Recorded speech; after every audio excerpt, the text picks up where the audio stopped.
Je sais que Seigneur, tu vas ôter dans ma vie l'ennemi qui me possède, qui me torture, car tu n'as point changé. Je sais que Seigneur, tu vas marcher sur les eaux, car tu l'as fait dans le passé. Je sais que tu n'as point changé. Je sais que Seigneur, tu vas ressusciter ce qui est mort à moi, car tu n'as point changé. Je sais que Seigneur, tu vas me délivrer, car tu n'as point changé. Je sais que Seigneur, tu vas essuyer mes larmes, car tu n'as point changé. Je sais que Seigneur, tu vas me guérir de la maladie, car tu n'as point changé. Je sais que Seigneur, tu pourras me délivrer, car tu n'as point changé. Je sais que Seigneur, tu vas changer mon monde, car tu n'as point changé. Tu n'as point changé. Tu n'as point changé. Tu n'as point changé. Tu n'as point changé. Tu n'as point changé. Tu n'as point changé. Tu n'as point changé. Oh oui, la Bible déclare. Oh Jésus. Il n'y a aucune situation qui se présente devant toi. Tu peux changer.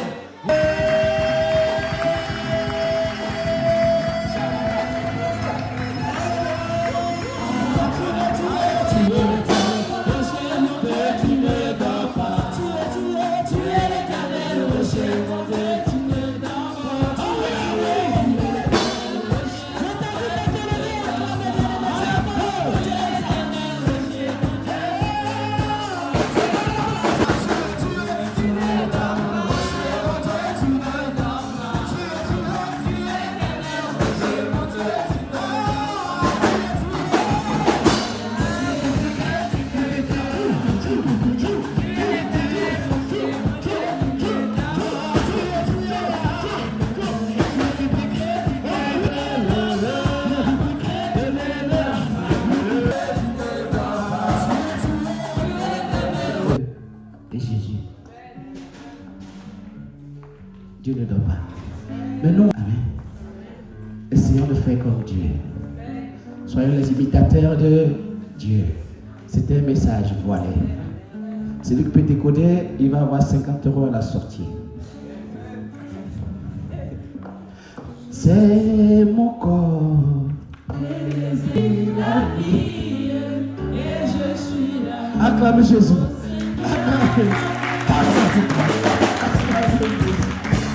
Merci, Père, pour ton Messie, pour ton prophète, pour ton messager que tu as envoyé, qui, par amour, nous a donné sa chair et son sang en sacrifice. Merci pour cette nouvelle alliance qui établit entre lui et nous un accord durable, un accord éternel. Il a dit, celui qui mange ma chair et boit mon sang a la vie éternelle. Je veux croire ce matin à cette parole. Que le peuple de Dieu rassemblé en ce lieu dise Amen à cette parole. Amen.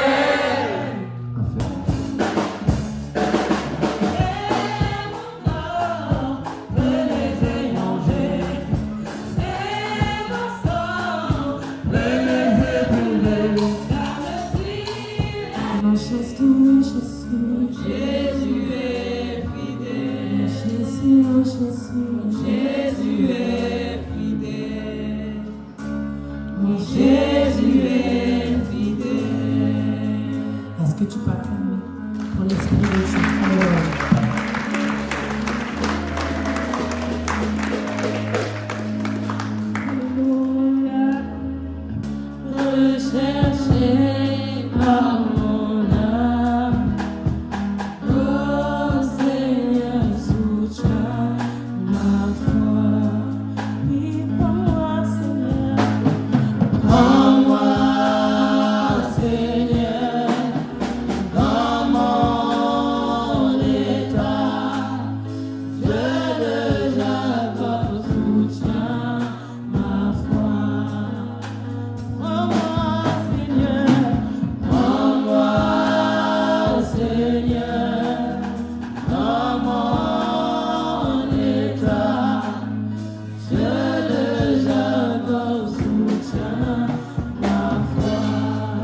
était bon. Donc je prends les camions à mon fils. En partant, quelque chose me dit, il faut vérifier les camions là avec un autre mécanicien. Donc, je rentre à Barberie là, où il y a le truc de foyer de nos frères. J'ai un jeune mécanicien, il dit, ah, j'arrive, dit, bon, mon fils, je ne comprends pas les camions là. Il faut essayer la voiture là. Il démarre la voiture, il rentre, il dit, il n'y a rien. Puis ben, ça va passer. Il dit, mon fils, je ne suis pas sûr. Démarre la voiture là, tu vas tourner. Donc, il a commencé à rigoler. Donc, il démarre la voiture encore. Et puis il accélère pour voir ce qui se passe. Frère, quand il a accéléré là, une grosse fumée noire. Le moteur a continué à tourner. Il ne pouvait plus déteindre le. Il ne pouvait plus couper. Il a mis en cinquième. Finalement, il a pu stabiliser la voiture. Il a commencé à lever. Il dit, ton Dieu là, il est fort.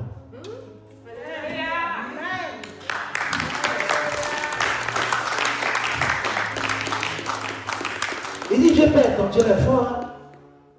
Mais quand il est resté sur la route, je dis, mais ça ne m'a dit de rentrer ici pour vérifier. Là, tu me dis que c'est bon.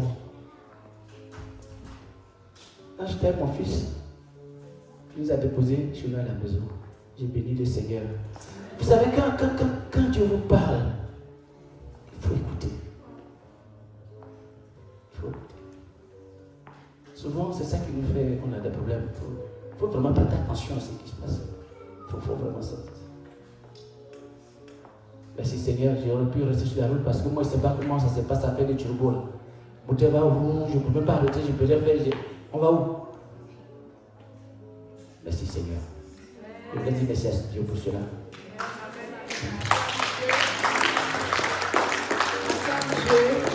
S'il te plaît, bien-aimé, que quelqu'un ait un témoignage, je souhaiterais que tu acclames vraiment. Dieu est là. Je remercie le Seigneur parce qu'il m'a fait 2 gros cadeaux. Le premier, c'est que mon époux a donné sa vie à Dieu. Ça, c'est l'an dernier. Et cette année, j'ai eu ma petite fille. J'en ai plusieurs parce que les enfants de mes frères sont mes enfants. Les enfants de l'église sont mes enfants. Mes neveux sont mes enfants. Mais ma seule fille unique que j'ai accouchée m'a donné une petite fille. Esther Emmanuel Atchuran, gloire à Dieu. Et je lui dis merci. Il m'a fait voyager, il m'a ramené. Je le lève, je le lèverai toujours. Alléluia. En fait, c'était la semaine dernière, je devais faire mon passeport. Je ne savais pas que le passeport, maintenant, ça se fait en ligne. C'est ça. Donc, mon époux et moi, on s'est levés. On est parti arriver à Paris. On dit non, madame, le passeport, là, maintenant, ça se fait en ligne. Et si je fais en ligne, il faut 8 mois. Donc, on était là, on tournait. On ne savait pas si on doit rester, on doit faire en ligne, on ne savait pas. Il était là. Et Dieu nous a envoyé une aide de destinée. La dame, elle ne nous connaît pas. Elle dit non, asseyez-vous là. Je vais venir vous chercher. Il y avait du monde. Elle est venue nous chercher. On est parti. Il y a une monsieur qui dit, madame, tu es plutôt mariage, je vous quitte. Dès que vous êtes venu même pour faire business, aujourd'hui, il a fait business ici. On m'a dit, c'est comme ça. Ah non, c'est pas grave. Si Dieu veut que je parte au pays, là, je vais partir. Mais si ce n'est pas la volonté de Dieu, on ne va pas faire le passeport. On est resté. Et par la grâce de Dieu, la dame nous a aidés. Il y a un monsieur qui a fait un ligne rapidement pour nous. Et je vois sur mon téléphone, rendez-vous dans 8 mois. Il me dit, mais allez-y au guichet C pour vous faire enrôler. On m'a dit, mon solitaire. Je dis, oui, mais c'est déjà fait. Et il y avait du monde. Nous, on est venus même, il y avait du monde. Et on est parti, la femme, dès que vous connaissez, elle a fait mon passeport bien, elle a fait mon truc, elle m'a donné. Et dans 6 semaines, je vais récupérer mon passeport.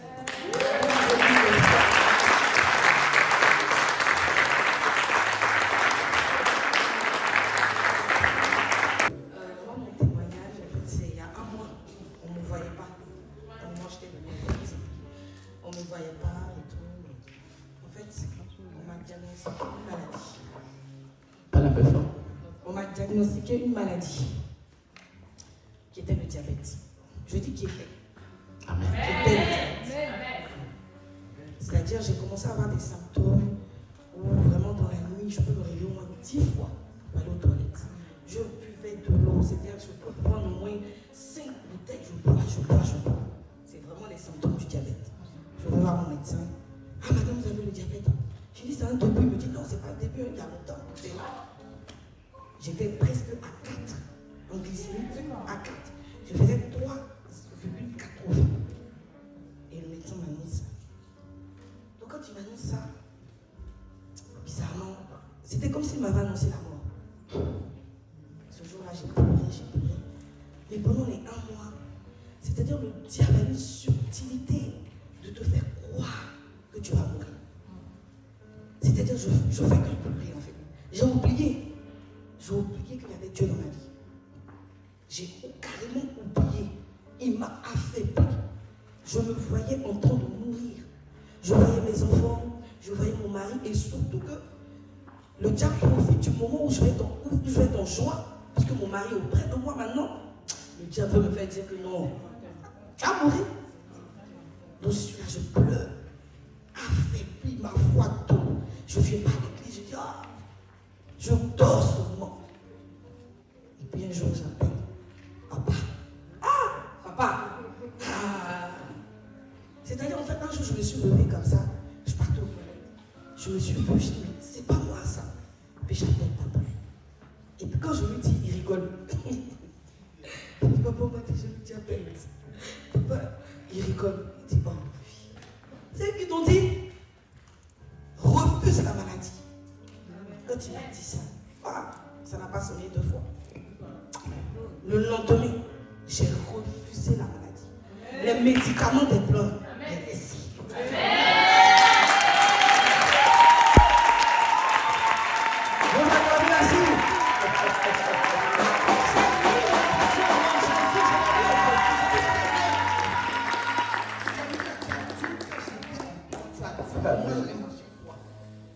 Quand je faisais le baptême, j'étais une nouvelle créature.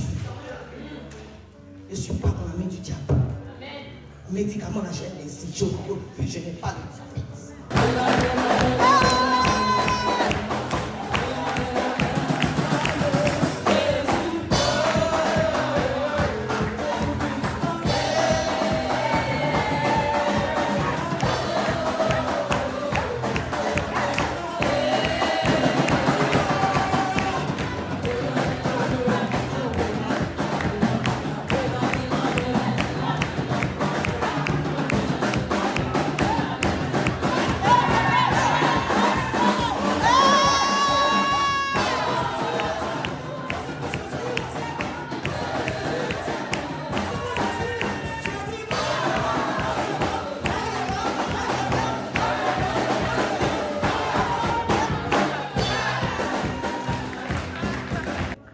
Lorsqu'on te donne une chose, si tu la prends, c'est que tu as accepté.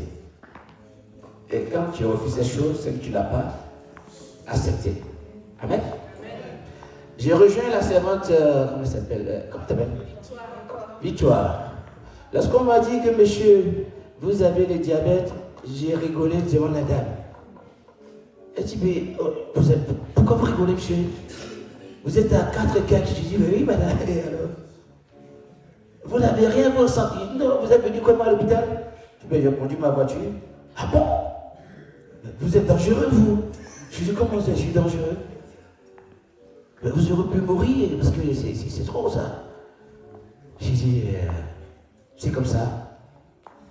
Quand je suis sorti de chez elle, ça fait 4 ans.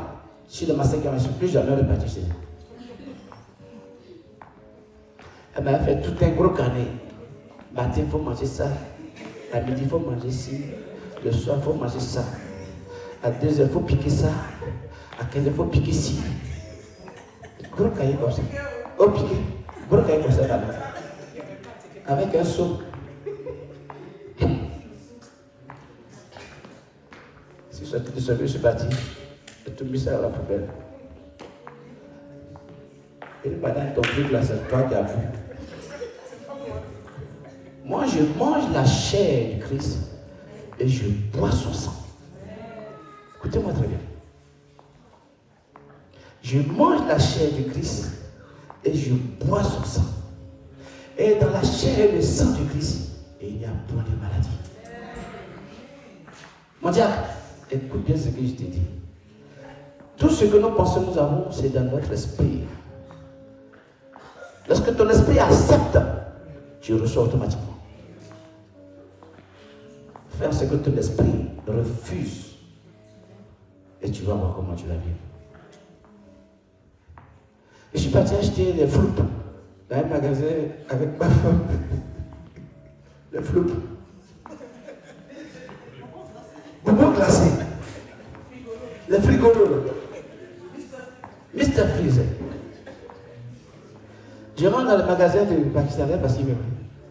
Je commande des floupes, un gros sac. Pour moi-même. Donc lui, il est derrière, puis il dit, hey, toi là, tu vas faire quoi avec ça? Je dis, mais j'ai mangé. T'as sûr que tu as diabète, toi? Il m'a poursuivi du magasin qu'on dehors. Et t'as ma femme, j'ai dit, voilà, ça va. Il dit, il ne faut pas faire ça. Il dit, il faut laisser ça, ça fait des années que je suis dedans. Donc, quand on vous diagnostique une maladie, il faut automatiquement la refuser.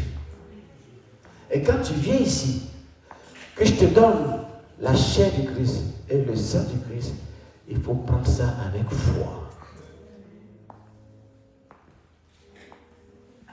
Moi, je fonctionne avec la foi. Je marche avec la foi. Ce corps-là, il va rester ici, il fait rien ça. Tout ce qu'on dit qu'il est resté dans là, il va toujours rester ici. Son diabète, son tout, son coco, tout, ils vont rester ici. Que Dieu vous fortifie, que Dieu de la force. Parce qu'il y a des gens, quand on leur dit une maladie, c'est fini. Comme elle avait dit, la vie s'arrête devant eux. Eux-mêmes, ils arrêtent leur vie sans s'en rendre compte. Parce qu'ils ont accepté. Amen. Soyez des enfants de l'esprit. Et non des enfants de la chair. Que Dieu nous bénisse. Amen.